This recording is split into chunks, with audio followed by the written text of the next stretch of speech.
नमस्कार दोस्तों, जय हिंद क्लासेस के यूट्यूब चैनल पर आपका स्वागत है। दोस्तों, आज हम राजस्थान के इतिहास के बारे में बात करने वाले हैं और राजस्थान के इतिहास में भी हम बात करेंगे आज चौहान राजवंश। किसके बारे में बात करने वाले हैं? चौहान, इनका नाम मिलता है चाहमान। चाहमान। तो दोस्तों, सबसे पहले हम चौहानों की उत्पत्ति के बारे में बात करते हैं। किसके बारे में बात करते हैं? उत्पत्ति। चौहानों की उत्पत्ति को लेकर विद्वानों में मतभेद है और अलग अलग विद्वानों का अलग अलग मत है, सिद्धांत है। इनमें हम सब प्रमुख अगर हम बात करें, एक अग्निकुंड। अग्निकुंड अग्निकुंड से चौहानों की उत्पत्ति का सिद्धांत दिया है आपके चंद्रबरदाई ने। किसने दिया? चंद्रबरदाई। चंद्रबरदाई ने यह कहा कि गुरु वशिष्ठ थे। क्या नाम था? गुरु वशिष्ठ। वशिष्ठ ने अग्निकुंड से 4 योद्धाओं की उत्पत्ति करी। कितने योद्धाओं की उत्पत्ति करी? 4 योद्धाओं की उत्पत्ति करी। वो थे प्रतिहार, प्रतिहार, परमार, परमार, चालुक्य और एक क्या थे? चौहान। तो दोस्तों, आज हम प्रमुख रूप से बात किसकी करने वाले हैं? में से चौहानों के बारे में बात कर रहे हैं। तो चंद्रबरदाई के अनुसार अग्निकुंड से गुरु वशिष्ठ ने कोई यज्ञ करते थे, दुष्टों द्वारा उस यज्ञ को अपवित्र कर दिया जाता था। तो अपने यज्ञ की रक्षा के लिए गुरु वशिष्ठ ने अपने यज्ञ से 4 योद्धाओं की उत्पत्ति करी, प्रतिहार, परमार, चालुक्य, चौहान। और ये मत दिया किसने? चंद्रबरदाई ने। और इस मत का समर्थन करने वाले थे अपने एक तो सूर्यमल मिश्रण। सूर्यमल मिश्रण जो बूंदी राज्य के राजकवि थे और इनकी प्रसिद्ध रचना वीर सतसई है। और एक अपने मुहनोत नैणसी। मुहनोत नैणसी, इनकी प्रसिद्ध पुस्तक है नैणसीरी ख्यात। मुहनोत नैणसी। मुहनोत नैणसी जोधपुर राज्य में राजकवि थे मुहनोत नैणसी। तो दोस्तों, हमने बात करी कि अग्निकुंड का जो सिद्धांत दिया वो किसने दिया? चंद्रबरदाई ने दिया। और इसकी इस बात का समर्थन किया था सूर्यमल मिश्रण और मुहनोत नैणसी ने। आगे हम अगर और मतों की बात करें तो दूसरा मत इसमें आता है विदेशी मत। कौन सा मत आता है? विदेशी। विदेशी कि चौहानों को विदेशी शक और सिथियन जातियों से संबंध बताने वाले थे। एक तो अपने राजस्थान इतिहास लेखन के पितामह colonel James Tod. Colonel James Tod. Colonel James Tod, जिनको राजस्थान के इतिहास लेखन का पिता या घोड़े वाले बाबा कहा जाता है। एक अपने स्मिथ स्मिथ और एक थे कौन? कुक। तो दोस्तों, विदेशी की राजपूत ये जो चौहान थे वो विदेशी थे। ये बात किसने कही? कर्नल जेम्स टॉड ने, स्मिथ ने और कुक ने। और दोस्तों, ये तीनों ही क्या है? विदेशी है। तो आपको आसानी से ये याद रह जाएगा कि विदेशी मत किसने दिया? विदेशी ने दिया था। उसके बाद अगर हम बात करें प्रमुख मत की तो है सूर्यवंशी। सूर्यवंशी कि चौहानों को सूर्यवंशी किसने माना है? तो चौहानों को सूर्यवंशी मानने वाले थे एक नयन चंद्र सूरी। नयन चंद्र सूरी। और नयन चंद्र सूरी की बात का समर्थन किया डॉक्टर ओझा, डॉक्टर गौरीशंकर हीराचंद ओझा, जो कि अपने रोहिड़ा सिरोही के थे। इन्होंने भी चौहानों को क्या माना है? सूर्यवंशी माना है। अगले हम महत्वपूर्ण और प्रमुख मत की अगर बात करें तो चौहानों को माना जाता है वत्स गोत्रीय ब्राह्मण। वत्स गोत्रीय ब्राह्मण। ब्राह्मण वत्स ऋषि के वंशज। वत्स ऋषि के वंशज। और ये जो अवधारणा है वो किसमें दी गई है? बिजोलिया शिलालेख में। किसमें दी गई है? बिजोलिया शिलालेख। शिलालेख। तो दोस्तों, अपना बहुत महत्वपूर्ण यहां से प्रश्न बनता है कि चौहानों की उत्पत्ति अग्निकुंड से मानने वाले कौन थे? तो चौहानों की उत्पत्ति अग्निकुंड से मानी चंद्रबरदाई ने। चंद्रबरदाई की बात का समर्थन किया सूर्यमल मिश्रण और मुहनोत नैणसी ने। उसके बाद चौहानों को विदेशी माना कर्नल जेम्स टॉड ने, स्मिथ ने और कुक ने। उसके बाद चौहानों को सूर्यवंशी माना नयन चंद्र सूरी ने, नयन चंद्र सूरी और डॉक्टर ओझा ने। वत्स गोत्रीय ब्राह्मण चौहानों को माना गया है बिजोलिया शिलालेख में। दोस्तों, बिजोलिया शिलालेख वाली बात आपको महत्वपूर्ण याद रखनी है, स्टार लगा देना इस बात को। ये बहुत ही महत्वपूर्ण यहाँ से प्रश्न बनता है। तो दोस्तों, आज हम स्पेशल बात करने वाले सांबर या अजमेर के चौहान। सांबर या इन्हीं को क्या कहा गया आगे चल के? अजमेर के चौहान, अजमेर के चौहान, चौहान। सांबर या अजमेर के चौहानों की अगर हम बात करें तो दोस्तों राजस्थान में आपके स्थित है क्या, सांबर झील, सांबर झील, जहां पर अभी वर्तमान में सांबर झील स्थित है। यह क्षेत्र प्राचीन काल में इस्पादलक्ष्य नाम से जाना जाता था। किसके नाम से? इस्पादलक्ष्य, इस्पादलक्ष्य के नाम से जाना जाता था। और इस क्षेत्र की राजधानी थी अहिछत्रपुर। क्या, कहां थी राजधानी? अहिछत्रपुर। इसी अहिछत्रपुर को वर्तमान में कहा जाता है अपने नागौर। तो दोस्तों इसी इस्पादलक्ष्य क्षेत्र में, कहां पे? इस्पादलक्ष्य क्षेत्र में, इस्पादलक्ष्य क्षेत्र में 551 ईस्वी में, कब दोस्तों? 551 ईस्वी में वासुदेव ने, कौन है? वासुदेव चौहान ने चौहान वंश की स्थापना की। चौहान वंश की स्थापना, चौहान वंश की स्थापना की। तो दोस्तों चौहान वंश की स्थापना इस्पादलक्ष्य क्षेत्र में, कहां पे की थी? इस्पादलक्ष्य क्षेत्र, जो कि सांबर झील के आसपास का क्षेत्र कहलाता है। कब? 551 ईस्वी में। किसने? वासुदेव चौहान ने चौहान वंश की स्थापना की। इसी कारण वासुदेव को चौहानों का स्पेशल सांबर या अजमेर के चौहानों का आदि पुरुष क्या कहा जाता है? आदि पुरुष, या इसी को कहेंगे मूल पुरुष भी कहा जाता है। मूल पुरुष भी कहा जाता है। तो चौहानों का आदि पुरुष या मूल पुरुष किसको कहा जाता है? तो वासुदेव चौहान को चौहानों का आदि पुरुष या मूल पुरुष कहा जाता है। इसी में दोस्तों और अगर हम आगे महत्वपूर्ण बात करें तो बिजोलिया शिलालेख के अनुसार, बिजोलिया शिलालेख के अनुसार सांबर झील का निर्माण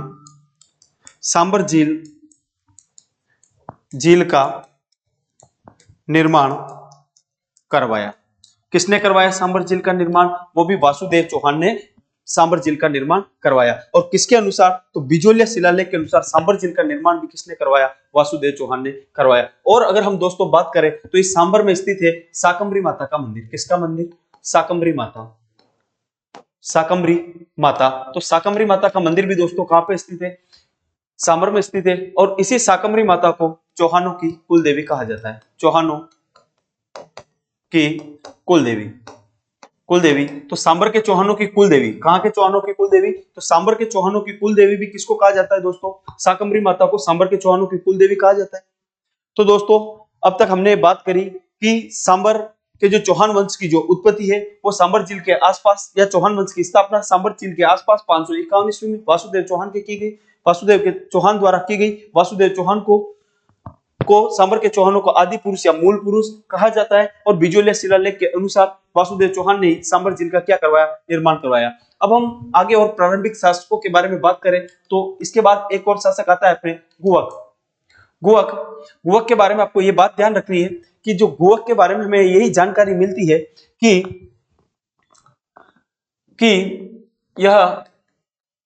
यह प्रतिहार शासक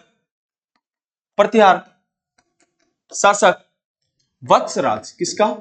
वत्सराज का सामंत था। तो गुवक फर्स्ट किसका सामंत था? तो प्रतिहार शासक कौन? वत्सराज का क्या था? ये सामंत था। और प्रारंभिक प्रतिहार शासक, प्रारंभिक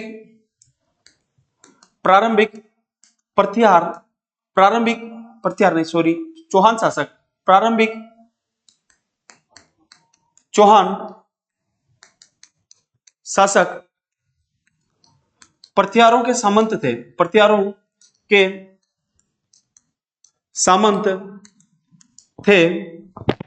थे। यह जानकारी हर्ष अभिलेख से मिलती है। कहां से मिलती है? हर्ष अभिलेख से मिलती है। हर्ष अभिलेख से मिलती है। तो दोस्तों हर्ष अभिलेख से हमें क्या जानकारी मिलती है कि प्रारंभिक चौहान शासक पृथ्वियारों के क्या थे, सामंत थे। और अगर हम आगे बात करें तो गुवक फर्स्ट ने हर्षनाथ मंदिर का निर्माण करवाया। हर्षनाथ मंदिर का निर्माण करवाया। हर्षनाथ मंदिर का निर्माण करवाया। तो दोस्तों हर्षनाथ मंदिर का निर्माण भी किसने करवाया? हर्षनाथ मंदिर का निर्माण भी गुवक फर्स्ट ने करवाया। और ये हर्षनाथ मंदिर कहाँ पे है? सीकर है। और हर्षनाथ को क्या कहा जाता है? चौहानों का आराध्य देव। चौहानों का आराध्य देव। कहाँ के चौहानों का दोस्तों? तो हम सांबर के चौहानों की बात कर रहे हैं, तो सांबर के चौहानों का आराध्य देव किसको कहा जाता है? तो हर्षनाथ को कहा जाता है। और हर्षनाथ के मंदिर का निर्माण भी दोस्तों किसने करवाया? तो गुवक फर्स्ट में करवाया। गुवक फर्स्ट ने करवाया। आगे एक और शासक मिलता है आपको, गुवक द्वितीय। गुवक द्वितीय भी पृथ्वीराज शासक नागभट्ट द्वितीय का सामंत था, लेकिन वो उनके बारे में हम बात नहीं करेंगे क्योंकि वो इतने महत्वपूर्ण नहीं है। आगे हम और बात करें तो विग्रहराज द्वितीय। विग्रहराज द्वितीय विग्रहराज द्वितीय प्रारंभिक चौहान शासकों के बारे में दोस्तों इतनी प्रमाणित जानकारी नहीं मिलती है। हम जो इनके समय है, जो इनके राज्य का समय है, वो भी हम आगे अजय राज से आगे के राज्य के समय के बारे में बातचीत करेंगे क्योंकि इनकी इतनी प्रामाणिक जानकारी नहीं मिलती है। विग्रहराज द्वितीय के बारे में यह कहा जाता है कि प्रारंभिक चौहान शासकों में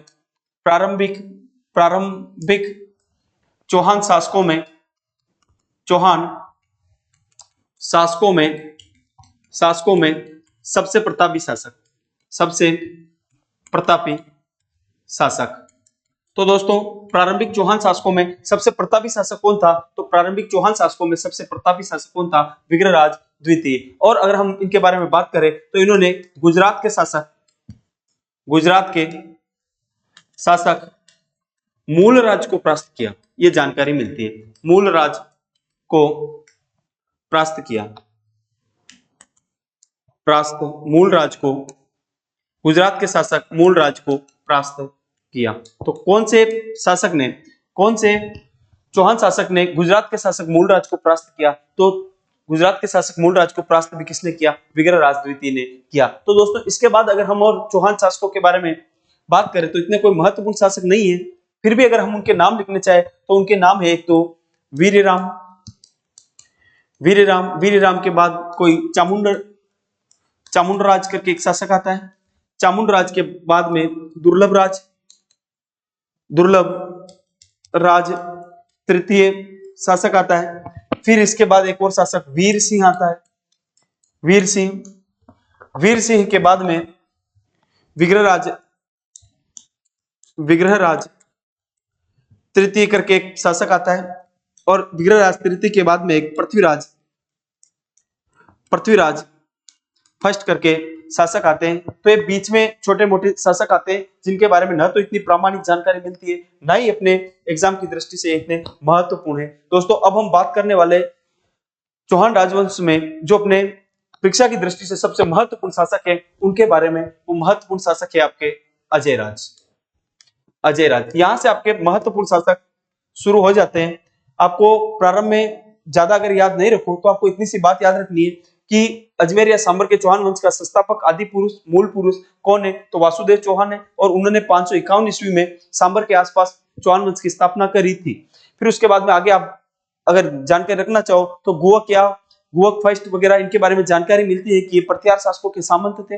उसके बाद विग्रहराज द्वितीय के बारे में कि प्रारंभिक चौहान शासकों में सबसे प्रतापी शासक। यह प्रश्न बन सकता है कि प्रारंभिक चौहान शासकों में सबसे प्रतापी शासक कौन था? तो सबसे प्रतापी शासक कौन था? आपके विग्रहराज द्वितीय था। अब यहां से आपके अजय राज, अर्णोराज, विग्रहराज चतुर्थ और पृथ्वीराज चौहान तृतीय, इनके बारे में बहुत ही महत्वपूर्ण और सबसे बढ़िया जो अपने परीक्षा की दृष्टि से जो शासक है वो आपके यहाँ से शुरू होते हैं। तो दोस्तों हम अजय राज के बारे में अगर बात करें, इनका टाइम पीरियड, इनके शासन काल की अगर हम बात करें तो इनका शासन काल था 1105 ईस्वी से लेकर 1133 ईस्वी तक।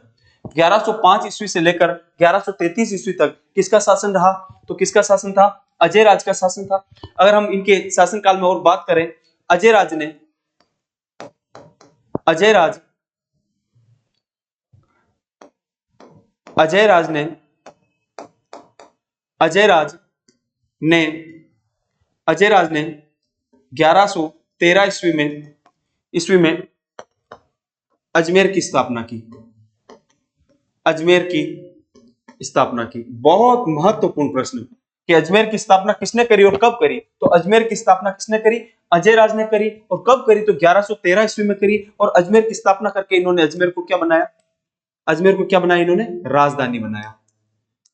तो अब यहां से राजधानी बनने के बाद ये अजमेर में आए। इससे पहले इनकी राजधानी कहां थी? सांबर ही थी। राजधानी बनाया किसको? अजमेर को। फिर और अगर हम इसमें आगे बात करें तो इन्होंने अजय मेरू दुर्ग का निर्माण करवाया। अजय मेरू दुर्ग का निर्माण करवाया। तो दोस्तों अजय मेरू दुर्ग का निर्माण भी किसने करवाया? आपके अजय राज ने ही अजय मेरू दुर्ग का निर्माण करवाया। अजय मेरू दुर्ग ये कहां पे बना हुआ है? तो ये अजमेर में बिठली नामक पहाड़ी पे बना हुआ है। किस पे बना हुआ है? बिठली नामक पहाड़ी पे बना हुआ है। इसी कारण इस दुर्ग को गढ़ बिठली भी कहा जाता है। क्या कहा जाता है इस दुर्ग को? गढ़ बिठली भी इसी दुर्ग को कहा जाता है। और अगर हम आगे बात करें इस दुर्ग के बारे में तो इसको राजस्थान का जिब्राल्टर भी कहा जाता है। राजस्थान का जिब्राल्टर। तो दोस्तों राजस्थान का जिब्राल्टर भी किस दुर्ग को कहा जाता है? तो किस दुर्ग को कहा जाता है? अजय मेरू दुर्ग को कहा जाता है। अगर हम इसके और अन्य नाम की बात करें तो दोस्तों आपको याद होगा कि अपने एक मेवाड़ के राजकुमार है पृथ्वीराज सिसोदिया। क्या नाम है उनका? पृथ्वीराज सिसोदिया, जो कि बहुत ही तेज गति के धावक थे। इस कारण उनको क्या कहा जाता है? उड़ना राजकुमार पृथ्वीराज सिसोदिया को कहा जाता है, जो कि अपने मेवाड़ के महाराणा सांगा के क्या थे? भाई थे। और इनकी पत्नी का नाम था तारा। और ये एक बार अजमेर घूमने के लिए आते हैं और तारा ने जब इस दुर्ग की हालत देखी तो तारा ने अपने पति से कहा कि क्यों ना आप इस दुर्ग की क्या करवा दो? मरम्मत करवा दो। तो अपनी पत्नी के कहने पे इन्होंने इस दुर्ग की मरम्मत करवाई और अपनी पत्नी के नाम पे ही इन्होंने इस दुर्ग का नाम क्या रखा? तारागढ़ नाम रखा। तो अपने जो अजय मेरू दुर्ग है उसको तारागढ़ भी कहा जाता है। और तारागढ़ क्यों कहा जाता है? तो मेवाड़ के राजकुमार पृथ्वीराज सिसोदिया ने इसका मरम्मत करवाई थी, पुनर्निर्माण करवाया था। इसी कारण इसका नाम इन्होंने अपनी पत्नी के नाम पे तारागढ़ रखा। दोस्तों राजस्थान में एक तारागढ़ और है, और वो तारागढ़ कहां पे? बूंदी में है। और उसको तारागढ़ इसलिए कहा जाता है कि उसकी आकृति कैसी है? तारे के जैसी उसकी आकृति है, इसीलिए उसको क्या कहा जाता है? तारागढ़ कहा जाता है। जबकि अपने इस दुर्ग को तारागढ़ क्यों कहा जाता है? क्योंकि इस दुर्ग का पुनर्निर्माण मेवाड़ के महाराणा पृथ्वीराज सिसोदिया ने कराया था और उन्होंने अपनी पत्नी के नाम पर इसका नाम क्या रखा? तारागढ़ रखा। दोस्तों आगे अगर हम बात करें तो अजय राज शैव धर्म के उपासक थे। शैव धर्म के उपासक थे। तो दोस्तों अजय राज किस धर्म के उपासक थे? तो शैव धर्म के अजय राज क्या थे? उपासक थे। शैव धर्म को मानने वाले थे, लेकिन ये सभी धर्मों का सम्मान करते थे। और इन्होंने अजमेर में जैन मंदिर निर्माण के लिए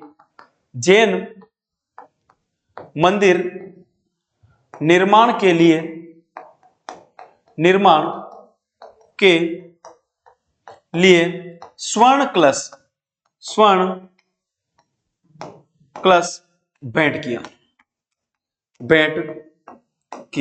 तो दोस्तों ये बहुत महत्वपूर्ण प्रश्न बनता है कि अजमेर में जैन मंदिर निर्माण के लिए अजमेर के किस चौहान शासक ने स्वर्ण कलश भेंट किया? तो स्वर्ण कलश किसने भेंट किया था? अपने अजय राज ने स्वर्ण कलश भेंट किया। और अगर हम दोस्तों अजय राज के बारे में बात करें तो अजय राज ने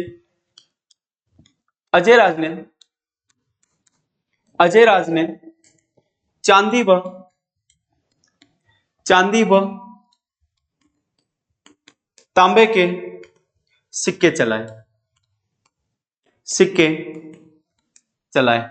इन्होंने अपने राज्य में चांदी व तांबे के सिक्के चलाए तथा इन सिक्कों पर अपनी पत्नी सोमल देवी, क्या नाम लिखवाया? सोमल देवी का नाम लिखवाया। सोमलेखा अंकित करवाया। क्या अंकित करवाया इन्होंने? सोमलेखा अंकित करवाया। दोस्तों ये भी अपने एग्जाम की दृष्टि बहुत महत्वपूर्ण प्रश्न बनता है कि अजय राज ने किस चौहान शासक ने चांदी और तांबे के सिक्के चलाए? तो किसने चलाए? अजय राज ने चलाए। और उन सिक्कों के ऊपर सोमल देवी या सोमलेखा नाम इन्होंने क्या करा था? लिखवाया था। इनके शासन में मालवा के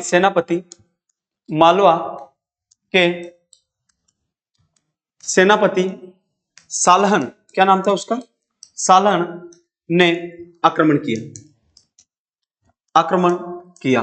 तो दोस्तों अजय राज के शासनकाल में किसने आक्रमण किया था? मालवा के सेनापति सालहन ने आक्रमण किया और इस आक्रमण में सालहन को अजय राज ने क्या कर दिया? कैद कर लिया। अपने यहाँ पर इनको कैद करके रखा, कैद करके बहुत दिनों तक इन्होंने रखा था। फिर उसके बाद में अगर हम और अजय राज के बारे में बात करें तो अजय राज ने प्रशासन की जिम्मेदारी अपने जीते जी प्रशासन की जिम्मेदारी अपने पुत्र अर्णोराज, क्या नाम है पुत्र का? अर्णोराज को सौंप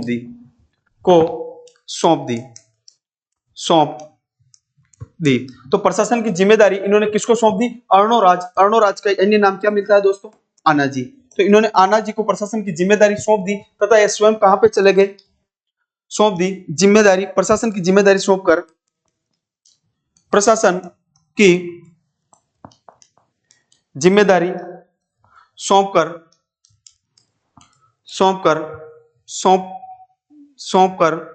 पुष्कर चले गए। कहां पे चले गए? ये पुष्कर चले गए। तो ये स्वयं कहां पे चले गए थे? ये पुष्कर चले गए थे। इसके बाद अगर हम और अजय राज के बारे में बात करें तो अजय राज के बारे में बात यह है कि गोपीनाथ शर्मा अपने राजस्थान के इतिहास के बहुत महत्वपूर्ण इतिहासकार है। गोपीनाथ शर्मा के अनुसार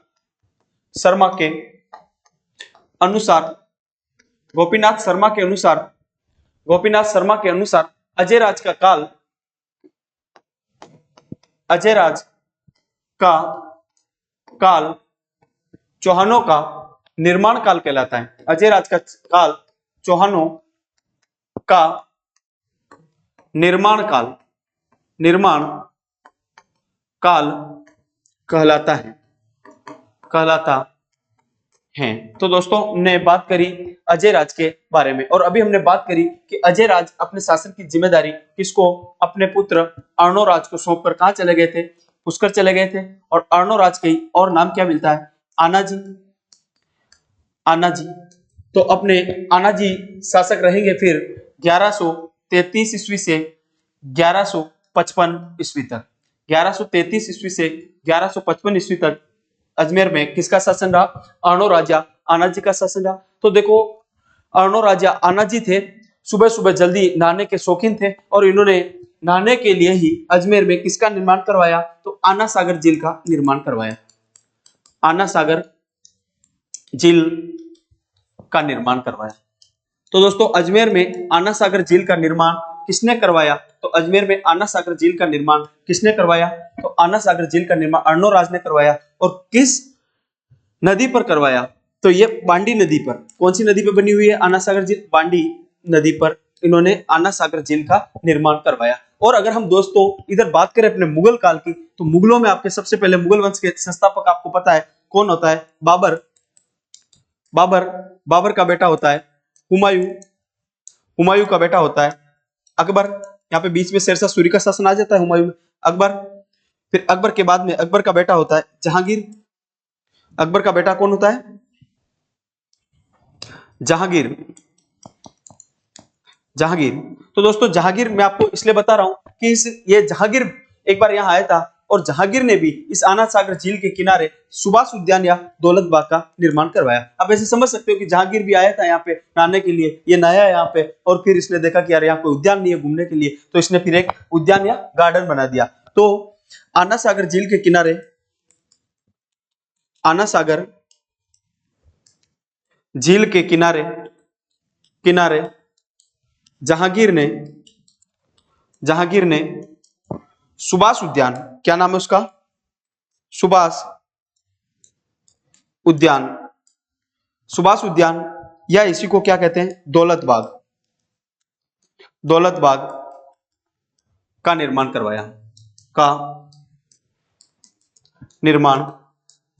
करवाया। तो सुभाष उद्यान या दौलत बाग का निर्माण आना सागर झील के किनारे किसने करवाया दोस्तों? तो किसने करवाया? जहांगीर ने करवाया। फिर आगे हम बात करें कि ये जहांगीर है और जहांगीर का बेटा कौन था? शाहजहां। जहांगीर के बचपन का नाम क्या था? सलीम था। फिर जहांगीर का बेटा था शाहजहां और शाहजहां के बचपन का नाम क्या था? खुर्रम था। तो दोस्तों शाहजहां ने क्या करवाया? शाहजहां ने इस झील के किनारे इस झील के किनारे शाहजहां ने इस झील के किनारे बारहदरी का निर्माण करवाया। किसका? बारहदरी, क्षत्रिय है, बारहदरी का निर्माण करवाया, निर्माण करवाया। तो जहांगीर ने क्या करा इस झील के किनारे? जहांगीर ने इस झील के किनारे सुभाष उद्यान का निर्माण करा, जबकि जहांगीर का पुत्र शाहजहां था, शाहजहां ने इस झील के किनारे क्या करवाया? बारहदरी का निर्माण करवाया। फिर दोस्तों अगर हम और बात करें तो जो अभी हमने बात करी शाहजहां, शाहजहां शाहजहां की पत्नी का नाम क्या था? नूरजहां, और नूरजहां की मम्मी का नाम था अस्मत बेगम, अस्मत बेगम। तो दोस्तों अस्मत बेगम ने क्या करा? अस्मत बेगम ने, नूरजहां की जो मम्मी थी ना अस्मत बेगम, अस्मत बेगम ने इसी झील के किनारे, इसी झील के किनारे किनारे गुलाब से इत्र बनाया था। इत्र बनाने की खोज की। तो प्रथम गुलाब से इत्र बनाने की खोज भी किसने करी थी? अस्मत बेगम ने करी थी। और अस्मत बेगम ने सर्वप्रथम गुलाब से इत्र बनाने की जो खोज करी वो भी कहां पे करी थी? अपने आना सागर झील के किनारे करी थी। और अगर हम आगे बात करें तो आना जी ने पुष्कर में वराह मंदिर का निर्माण करवाया। तो पुष्कर में वराह मंदिर का निर्माण भी किसने करवाया दोस्तों? आना जी या अर्णोराज ने करवाया। डबल स्टार लगा देना दोस्तों इसको, बहुत महत्वपूर्ण प्रश्न यहां से बनता है कि पुष्कर में वराह मंदिर का निर्माण किसने करवाया? तो वराह मंदिर का निर्माण आना जी या फिर अर्णोराज ने पुष्कर में वराह मंदिर का निर्माण करवाया। और अगर हम बात करें अर्णोराज आना जी की बात की, आना जी के समय की, तो आना जी के समय में आगे बात करते हैं। आना जी के समय में चालुक्य शासक था जयसिंह। कौन था? चालुक्य शासक था कौन? जयसिंह।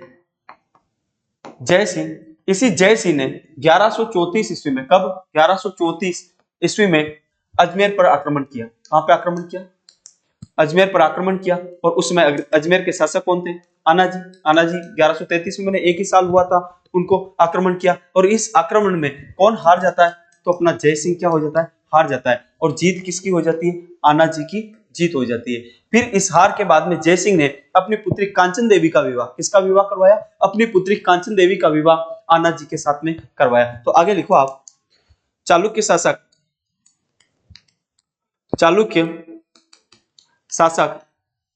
जयसिंह ने अपनी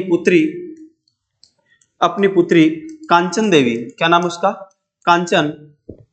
अपनी पुत्री कांचन देवी का विवाह, कांचन देवी का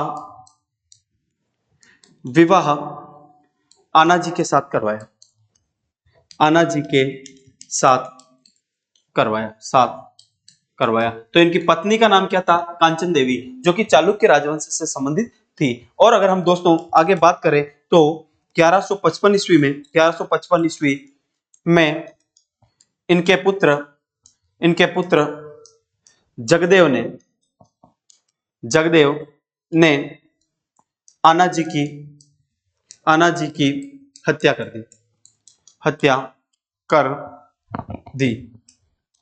दी। तो दोस्तों आना जी की हत्या 1155 ईस्वी में किसने कर दी? जगदेव ने इनकी हत्या कर दी। तो जगदेव को क्या कहा जाता है? चौहानों का पितृहंता। क्योंकि ये पितृहंता आपको बहुत सारे राजवंशों में मिलता है।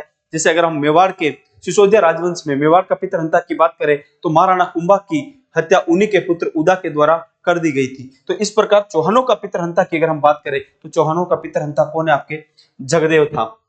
फिर उसके बाद में शासक बन गया कौन? जगदेव अल्पकाल, क्योंकि राज्य में इसने आना जी की हत्या करी थी, पिता को मार के शासक बना था, तो राज्य में इसके जो दरबारी वगैरह और थे बहुत सारे, उन्होंने इनका क्या किया? विरोध किया। और ये कुछ ही समय के बाद में इसको हटना पड़ा। तो ये शासक रहता है 1155 से लेकर 1158 ईस्वी तक। 1155 से 1158 तक कौन शासक रहता है? आपके जगदेव शासन रहता है। और जगदेव का एक ही विशेषता है कि चौहानों का पितृहंता, चौहानों का पितृहंता, जिसने अपने पिता की हत्या करी हो वो क्या कहलाता है? पितृहंता। और इसके बाद में आपके शासक बन जाता है विग्रहराज चतुर्थ। कौन शासक बनता है? विग्रहराज, विग्रहराज चतुर्थ, विग्रहराज चतुर्थ, जिसको बिसल देव के नाम से भी जाना जाता है। किसके नाम से जाना जाता है? बिसल देव, चौहान के नाम से भी, बिसल देव के नाम से भी जाना जाता है। और विग्रहराज चतुर्थ का शासन की अगर हम बात करें तो 1158 से लेकर 1163 ईस्वी तक, कहां तक शासक रहेगा ये? 1158 से लेकर 1163 ईस्वी तक आपके शासक रहेगा कौन? विग्रहराज चतुर्थ। कहां तक शासक रहता है? 1163 ईस्वी तक शासक रहता है। इनके बारे में अगर हम बात करें, सबसे महत्वपूर्ण और मेन बात कि इनका काल स्वर्ण काल कहलाता है, स्वर्ण काल कहलाता है। चौहानों का गोल्डन पीरियड अगर किसी के कालखंड को कहा जाता है तो वो किसके कालखंड को कहा जाता है? विग्रहराज चतुर्थ के कालखंड को कहा जाता है। आगे हमने बात करी निर्माण काल किसका काल कहलाता है? निर्माण काल कहलाता है अजय राज का काल। जबकि हमने प्रारंभिक चौहान शासकों में सबसे प्रतापी शासक कौन था? वो विग्रहराज द्वितीय था। और इनका काल क्या कहलाता है? स्वर्ण काल के नाम से जाना जाता है। तो विग्रहराज चतुर्थ का काल क्या कहलाता है? चौहानों के राज्य में स्वर्ण काल कहलाता है। फिर उसके बाद अगर हम आगे बात करें तो विग्रहराज चतुर्थ ने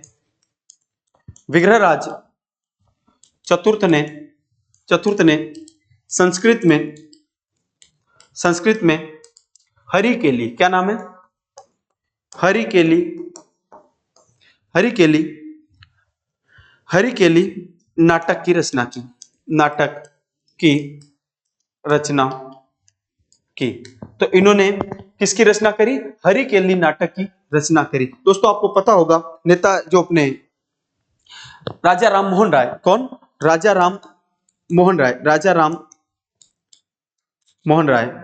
मोहन राय समाज सुधारक थे। इनकी समाधि बनी हुई है कहां पे? ब्रिस्टल इंग्लैंड में। कहां बनी हुई इनकी समाधि?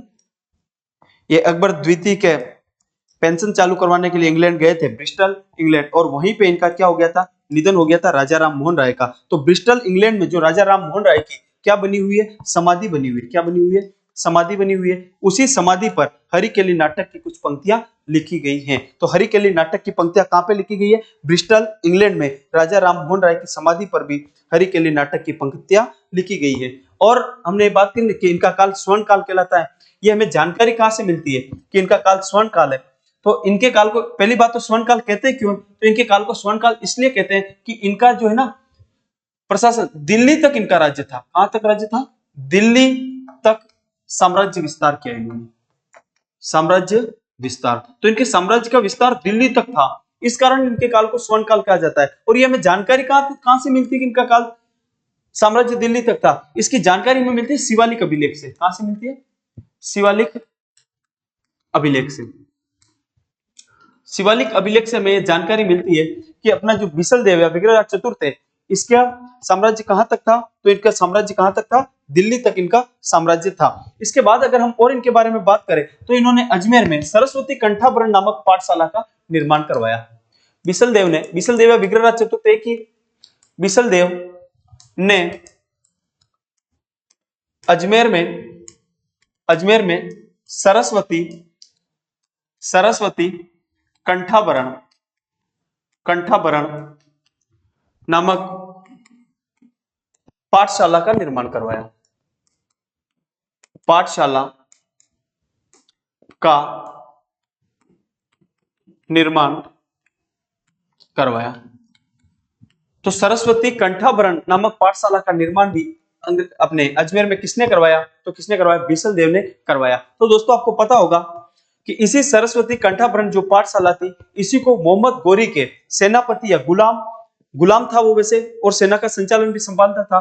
तो सेनापति कुतुबुद्दीन ऐबक ने इसी को तुड़वाकर इसकी जगह पर 2.5 दिन के झोपड़ा या फिर एक मस्जिद का निर्माण कर दिया गया था। तो दोस्तों यही बात लिखो आप आगे नोट डाल के कि मोहम्मद गोरी के सेनापति या फिर क्या था वो? गुलाम। इसी ने फिर आगे गुलाम वंश की स्थापना करी थी। मोहम्मद गौरी का जो सेनापति की है ना, कुतुबुद्दीन ऐबक, कुतुबुद्दीन ऐबक, कुतुबुद्दीन मोहम्मद गौरी के सेनापति कुतुबुद्दीन ऐबक ने इस पाठशाला को तुड़वाकर इस पाठशाला को तुड़वाकर इस पाठशाला को तुड़वाकर इसकी जगह 2.5 दिन के झोंपड़े का निर्माण करवाया। तो 2.5 दिन के झोपड़े का निर्माण भी किसने करवाया? तो मोहम्मद गौरी के सेनापति कुतुबुद्दीन ऐबक ने जो संस्कृत पाठशाला थी उसको तुड़वा करके 2.5 दिन के झोपड़े का निर्माण करवाया। और अगर हम दोस्तों आगे अगर हम इनके बारे में बात करें तो इनके दरबारी विद्वान थे, एक का नाम था धर्मघोष और एक था देवबोध। धर्मघोष और देवबोध ये दोनों ही कौन थे? इनके अपने विग्रहराज चतुर्थ के दरबारी विद्वान थे। कौन थे? दरबारी विद्वान थे। इनके बारे में जानकारी मिलती है। तो आगे ये बात नोट करके लिखोगे कि धर्मघोष सूरी के कहने पर इन्होंने, किसने? विग्रहराज चतुर्थ ने, इन्होंने अपने साम्राज्य में एकादशी के दिन पशु हत्या पर रोक लगा दी। तो किसके कहने पे विग्रहराज चतुर्थ ने पशु हत्या पर रोक लगाई? तो इनका एक दरबारी विद्वान था। कौन था वो? धर्मघोष सूरी। उसके कहने पर इन्होंने क्या कर दी? पशु हत्या पर रोक लगा दी। और अगर हम इनके बारे में आगे बात करें तो इन्होंने बिसलपुर बांध का निर्माण करवाया। बिसलपुर बांध का निर्माण करवाया। बिसलपुर बांध का निर्माण कहां पे करवाया? कहां पे बिसलपुर बांध? तो वर्तमान में बनास नदी पे टोंक में बना हुआ है। कहां पे बना हुआ है बिसलपुर बांध? टोंक में, बनास नदी के ऊपर बिसलपुर बांध बना हुआ है। और अगर हम इनके बारे में बात करें तो विद्वानों का, विग्रहराज चतुर्थ के बारे में, विद्वानों के आश्रयदाता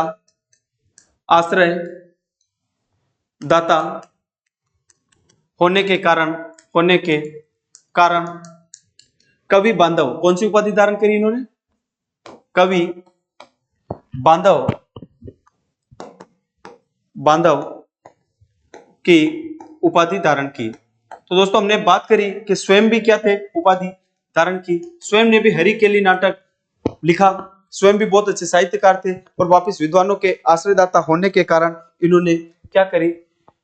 कवि बांधव की उपाधि धारण करी। तो दोस्तों ये हमने बात करें चौहान वंश के प्रारंभ से लेकर जो अपने बिसल देव तक के जो शासक थे उनके बारे में हमने क्या करी है, अभी बात करिए। तो सबसे पहले हमने चौहानों की उत्पत्ति के बारे में बात करी। चौहानों की उत्पत्ति के बारे में हमने देखा कि चौहानों की उत्पत्ति अग्निकुंड से मानने वाले कौन थे? चंद्रबरदाई, सूर्यमल मिश्रण और मुहूर्त नैनसी थे। चंद्रबरदाई के अनुसार गुरु वशिष्ठ के अग्निकुंड से 4 योद्धाओं की उत्पत्ति हुई, जिसमें प्रतिहार, परमार, चालुक्य और चौहान थे। फिर उसके बाद दूसरे नंबर पर हमने ये बात करी कि चौहानों की उत्पत्ति विदेशी मत देने वाले, उत्पत्ति के संबंध में विदेशी मत देने वाले कर्नल जेम्स टॉड, कुक और स्मिथ थे। आगे हमने बात करी चौहानों को सूर्यवंशी बताने वाले नयन चंद्र सूर्य और डॉक्टर ओझा थे। वत्सगोत्री ब्राह्मण बताया गया इनको, अपने विजोलिया शिलालेख के अंतर्गत क्या बताया गया है? वत्सगोत्री ब्राह्मण बताया गया। फिर उसके बाद में हमने आगे चौहानों की उत्पत्ति के बारे में बात करी कि सांबर अजमेर के चौहान, शाकंभरी माता का मंदिर, शाकंभरी माता क्या है? चौहानों की कुल देवी है। सांबर झील इस्पात लक्ष्य का क्षेत्र अहिछत्रपुर और इसका प्राचीन नाम क्या था? अपने नागौर था। इस्पात लक्ष्य क्षेत्र में 551 ईस्वी में वासुदेव चौहान ने चौहान वंश की स्थापना की। वासुदेव को चौहानों का आदि पुरुष, मूल पुरुष कहा जाता है। विजोलिया शिलालेख के अनुसार सांबर झील का निर्माण भी किसने करवाया? सांबर झील का निर्माण भी अपने किसने करवाया? वासुदेव चौहान ने करवाया। उसके बाद हमने गुहक के बारे में बात करी कि गुहक के प्रतिहार शासक वत्सराज का क्या था, ये सामंत था। प्रारंभिक चौहान शासक प्रतिहारों के सामंत थे। यह जानकारी कहां से मिलती है, तो हमें हर्ष अभिलेख से जानकारी मिलती है। गुहक फर्स्ट ने हर्षनाथ मंदिर का निर्माण करवाया, और हर्षनाथ जो का मंदिर कहाँ है, सीकर में है। और चौहानों को आराध्य देव भी किसको कहा जाता है, हर्षनाथ को कहा जाता है। उसके बाद हमने विग्रहराज द्वितीय के बारे में बात करी। ये प्रारंभिक चौहान शासकों में सबसे प्रतापी शासक था। गुजरात के शासक मूलराज को इसने परास्त किया। इसके बाद वीरराम, चामुंडराम, दुर्लभराज, वीर सिंह, वीरराज तृतीय और पृथ्वीराज नाम के क्या हुए, शासक हुए। और फिर इसके बाद में हमने बात करी थी किसके बारे में, अजय राज के बारे में। अजय राज का शासनकाल कब से कब तक रहा, तो अजय राज का शासनकाल 1105 ईस्वी से लेकर 1133 ईस्वी तक। अजय राज ने 1113 ईस्वी में अजमेर की स्थापना करी, अजमेर को राजधानी बनाया। फिर इसने अजयमेरु दुर्ग का निर्माण करवाया। बिटली नामक पहाड़ी पे होने के कारण अजयमेरु दुर्ग को क्या कहा जाता है, गढ़ बिटली कहा जाता है। इसे राजस्थान का जिब्राल्टर कहा जाता है। और अपने मेवाड़ के पृथ्वीराज सिसोदिया ने इसकी मरम्मत करा के अपनी पत्नी के नाम पर इसका नाम क्या रखा, तारागढ़ इसका नाम रखा। और हमने बात करी कि अजय राज प्रारंभ में शैव धर्म का उपासक था, और शैव धर्म का उपासक होते हुए भी इसने अजमेर में जैन मंदिर निर्माण के लिए स्वर्ण कलश भेंट किया। अजय राज ने चांदी और तांबे के सिक्के चलाए। उन सिक्कों पर सोमल देविया सोमले का नाम अंकित है, जो कि इनकी पत्नी थी। मालवा के सेनापति सालन ने आक्रमण किया, और इन्होंने सालन को परास्त किया, और सालन को इन्होंने क्या कर लिया, अपने यहाँ पे कैद कर लिया था। अजय राज ने फिर प्रशासन की जिम्मेदारी अपने पुत्र अणोराजा आनाजी को सौंप दी, और ये प्रशासन की जिम्मेदारी अपने पुत्र आनाजी या अणोराज को सौंप करके कहां पे चले गए थे, तो ये कहां पे चले गए, अपने पुष्कर चले गए। फिर इसके बाद गोपीनाथ शर्मा के अनुसार अजय राज का काल चौहानों को क्या कहलाता है, निर्माण काल कहलाता है। फिर उसके बाद हमने बात करी अणोराज के बारे में। आनाजी भी इनका नाम मिलता है। 1133 से लेकर 1155 ईस्वी तक इनका शासन रहा। आना सागर झील का निर्माण भी किसने करवाया, आनाजी ने करवाया। कौन सी नदी पे, बांडी नदी पे। फिर हमने बात करी कि आना सागर झील के किनारे जहांगीर ने, जिसका बचपन का नाम क्या मिलता है, सलीम मिलता है, जहांगीर ने सुभाष उद्यान या दौलत बाग का निर्माण भी यहीं पे करवाया था। और उसके बाद जहांगीर के जो पुत्र थे, जहांगीर का पुत्र कौन था, उसके बाद जहांगीर के बाद में शाहजहां ने इस झील के किनारे किसका, बारादरी का निर्माण करवाया। फिर इसके बाद में हमने आगे बात करी कि शाहजहां की पत्नी थी नूरजहां, और नूरजहां की मम्मी थी अस्मत बेगम। अस्मत बेगम ने इसी झील के किनारे गुलाब से इत्र बनाया, और आनाजी ने पुष्कर में वराह मंदिर का निर्माण भी करवाया। फिर उसके बाद में हमने आगे बात करी कि चालुक्य शासक जय सिंह ने इनके टाइम पे 1134 ईस्वी में आक्रमण किया, और उसमें जय सिंह की हार हुई। उसके बाद जय सिंह ने अपनी पुत्री कांचन देवी का विवाह किसके साथ में किया, अनोजिया आनाराज के साथ, आनाजी के साथ में किया था। फिर उसके बाद में आगे हमने ये बात करी कि आनाजी की हत्या 1155 ईस्वी में इन्हीं के पुत्र जगदेव के द्वारा कर दी गई। फिर जगदेव को अपने चौहानों का क्या कहा जाता है, पितृहंता कहा जाता है। जगदेव का शासन 1155 से 1158 तक रहा। उसके बाद में 1158 में शासक बन जाते हैं विग्रहराज चतुर्थ। विग्रहराज चतुर्थ को ही विसल देव के नाम से जाना जाता है। और फिर विसल देव के काल को चौहानों को क्या कहते हैं, विसल देव के काल को चौहानों को क्या कहते हैं, गोल्डन पीरियड या फिर स्वर्ण काल कहा जाता है। गोल्डन पीरियड या फिर स्वर्ण काल कहा जाता है। विग्रहराज चतुर्थ ने संस्कृत में हरिकेली नाटक की रचना की। हरिकेली नाटक की कुछ पंक्तियां ब्रिस्टल इंग्लैंड में राजा राम मोहन राय की समाधि पे भी अंकित है। राजा राम मोहन राय इंग्लैंड अकबर द्वितीय मुगल शासक की पेंशन बढ़ाने के लिए गए थे, और वहीं पे उनकी निधन हो गया था, तो उनकी पेंशन बढ़ाने गए, और वहां पे इनकी फिर समाधि बनी हुई है। तो उस समाधि पे हरिकेली नाटक की पंक्तियां लिखी हुई है। फिर उसके बाद में आगे हमने ये बात करी कि बिसल देव ने अजमेर में सरस्वती कंठाभरण नामक एक संस्कृत पाठशाला का निर्माण करवाया। उसे मोहम्मद गौरी के सेनापति कुतुबुद्दीन ऐबक ने तुड़वा करके उसकी जगह क्या बना दिया, 2.5 दिन के झोपड़े का क्या कर दिया, निर्माण कर दिया। फिर हमने बात करी इनके बारे में कि इनके दरबारी विद्वान धर्मघोष और देवबोध थे। धर्मघोष सूर्य के कहने पर इन्होंने एकादशी के दिन अपने राज्य में पशु हत्या पर क्या लगा दी, रोक लगा दी थी। फिर उसके बाद आगे हमने बात करी कि बिसलपुर बांध का निर्माण इन्होंने टोंक में करवाया, और विद्वानों के आश्रयदाता होने के कारण इनको कवि बांधव के रूप में भी जाना जाता है। तो दोस्तों आज तक जो हमने जो पढ़ा उसको वापिस हमने रिवीजन भी कर लिया। अगर आप इस क्लास को पूरा देखते हो तो मैं उम्मीद करता हूं कि आपको समझ में आएगा। अगर दोस्तों आपको एक क्लास अच्छी लगे तो क्लास को लाइक करें, चैनल को सब्सक्राइब करें, और इसको ज्यादा से ज्यादा अपने दोस्तों के साथ में शेयर करें। और अगर इस क्लास में कुछ भी आपको कमी लगे, त्रुटि लगे, तो छोटा भाई समझ के माफ करना, और उस गलती को आप हमें बताना, ताकि हम उनमें और भी क्या सुधार कर सकें। धन्यवाद।